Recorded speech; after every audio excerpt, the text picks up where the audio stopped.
নমস্কার বন্ধুরা, শিল্পী রান্নাবাটিতে আপনাদের সকলকে স্বাগত। আর আমার আজকের রেসিপি মালাই পনির। দারুণ সুস্বাদু, রিচ, ক্রিমি, মুখে দিলেই মিলিয়ে যাওয়ার মতো রেস্টুরেন্ট স্টাইলে মালাই পনির বাড়িতে বানিয়ে নিতে পারেন খুব সহজে, বাড়িতে থাকা কিছু সাধারণ উপকরণ দিয়ে। তো চলুন ঝটপট রেসিপিটা দেখে নেওয়া যাক। আর আমার চ্যানেলে নতুন বন্ধু হয়ে থাকলে চ্যানেলটা সাবস্ক্রাইব করার অনুরোধ রইল। এর জন্য প্রথমেই একটা কড়াইতে দিয়ে দিচ্ছি 1 টেবিল চামচ রিফাইন্ড অয়েল। তেল ভালোভাবে গরম হয়ে গেছে। এবার দিয়ে দিচ্ছি একটা বড় সাইজের কুচিয়ে নেওয়া পেঁয়াজ। পেঁয়াজটাকে হালকা করে ভেজে নিতে হবে।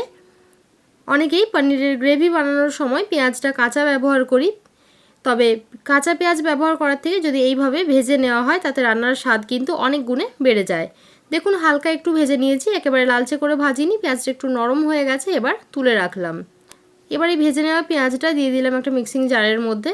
আর দিয়ে দিচ্ছি দুটো বড় সাইজের টমেটো কুচি, 3টে কাঁচা লঙ্কা, হাফ ইঞ্চি আদা, আর 4 থেকে 5 কোয়া রসুন, আর দিয়ে দিলাম 8 থেকে 10টা কাজু বাদাম। এবার এটার একটা মিহি পেস্ট বানিয়ে নেব। তবে পেঁয়াজ ঠান্ডা হওয়ার পর তবেই পেস্ট করবেন, গরম অবস্থায় কখনো মিক্সিতে পেস্ট করবেন না। দেখুন একটা মিহি পেস্ট তৈরি হয়ে গেছে। এবার কড়াইতে যে পেঁয়াজ ভাজার তেলটা রয়েছে তাতে আবারও 1 টেবিল চামচ তেল দিয়ে দিলাম। তেল ভালোভাবে গরম হয়ে গেছে। এবার দিয়ে দিলাম হাফ চা চামচ হলুদ গুঁড়ো আর হাফ চা চামচ কাশ্মীরি লঙ্কার গুঁড়ো। এবার কয়েক সেকেন্ডের জন্য একটু নাড়াচাড়া করে নিচ্ছি। আর এই সময় আপনারা চাইলে গ্যাসের ফ্লেমটা অফ করে দেবেন বা লোতে রাখবেন, যাতে কোনোভাবে মশলা পুড়ে না যায়। দেখুন ভেজে নেওয়া হয়ে গেছে। এবার দিয়ে দিলাম আগের থেকে বানিয়ে রাখা মশলার পেস্ট, আর মশলার বাটি ধুয়ে কিছুটা জল দিয়ে দিলাম। এবার ভালোভাবে একটু মশলাটাকে 2-3 মিনিটের জন্য কষিয়ে নিতে হবে। আর এই সময় ফ্লেমটা লোতে রাখবেন, যেহেতু বাদাম দেওয়া রয়েছে তাই পুড়ে যাওয়ার সম্ভাবনা থাকে বা তলা দিয়ে লেগে যেতে পারে। তাই ক্রমাগত নাড়াচাড়া করে 2 থেকে 3 মিনিটের জন্য কষিয়ে নিলাম। এবার ঢাকা দিয়ে আবারও 2 থেকে 3 মিনিটের জন্য রান্না করে নেব, যাতে কাঁচা ভাবটা চলে যায়। আর এই সময় অবশ্যই ঢাকা খুলে মাঝখানে একটু নাড়াচাড়া করে নিতে পারেন, কারণ যেহেতু খুব কম তেল ব্যবহার করেছি তাই যাতে তলা দিয়ে লেগে না যায় সেটা লক্ষ্য রাখতে হবে। দেখুন 2 থেকে 3 মিনিটের জন্য রান্না করে নেওয়া হয়ে গেছে। এবার এর মধ্যে দিয়ে দিচ্ছি স্বাদমতো লবণ, হাফ চা চামচ ধনে গুঁড়ো, হাফ চা চামচ জিরে গুঁড়ো, হাফ চা চামচ গরম মশলার গুঁড়ো, আর 1 চা চামচ চিনি।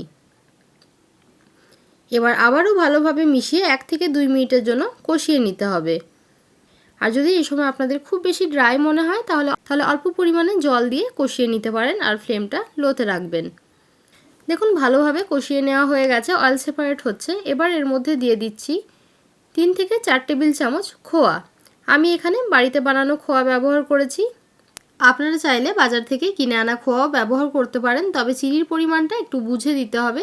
যদি খোয়ার মধ্যে মিষ্টি দেওয়া থাকে তাহলে একটু কম পরিমাণে চিনি দেবেন, আর খোয়ার মধ্যে যদি একেবারেই চিনি না থাকে তাহলে একটু বেশি পরিমাণে চিনি ব্যবহার করবেন।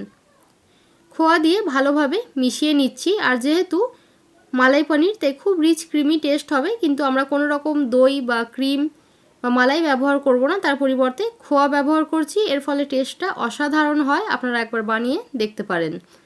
দেখুন খুব ভালোভাবে মিশিয়ে নিয়েছি, খোয়াটা যেন দানা দানা না থাকে। এবার এর মধ্যে দিয়ে দিচ্ছি হাফ কাপ পরিমাণে দুধ। এই রান্নায় দুধ দেওয়ার জন্য খেতে কিন্তু ভীষণই ভালো লাগে, টেস্ট ভীষণ ভালো হয়।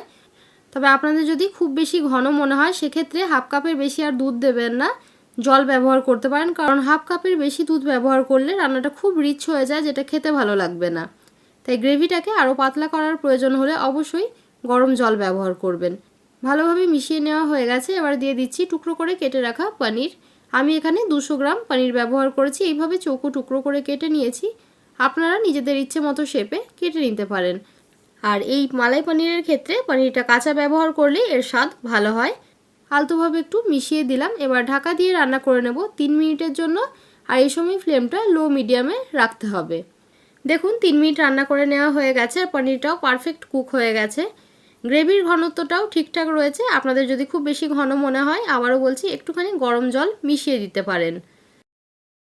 গ্যাসের ফ্লেমটা অফ করে দিলাম। আর যেহেতু এটা আজ আমরা খুব কম তেলে বানিয়েছি তাই এর মধ্যে দিয়ে দেব 1 টেবিল চামচ বাটার। বাটারটা আমি একটু মেল্ট করে নিয়েছি। আমি সার্ভ করার সময় দিচ্ছি, তবে আপনারা চাইলে এই রান্না হওয়ার পরেও কড়াইতে দিয়ে মিশিয়ে নিতে পারেন। দেখুন দারুণ সুস্বাদু মালাই পনির সার্ভ করে দিলাম। এই মালাই পনির রুটি, পরোটা, নান, কুলচা সব কিছুর সাথে খেতে অসাধারণ লাগে। অবশ্যই একবার বানিয়ে দেখতে পারেন। কেমন লাগলো কমেন্ট করে জানাতে ভুলবেন না। আর যদি ভালো লেগে থাকে একটা লাইক করবেন, আর চ্যানেলটাকে সাবস্ক্রাইব করতে ভুলবেন না আরও এই ধরনের নিত্য নতুন রেসিপি পাওয়ার জন্য। দেখা হবে আবারও একটা নতুন রেসিপি নিয়ে। আর এতক্ষণ সাথে থাকার জন্য ধন্যবাদ।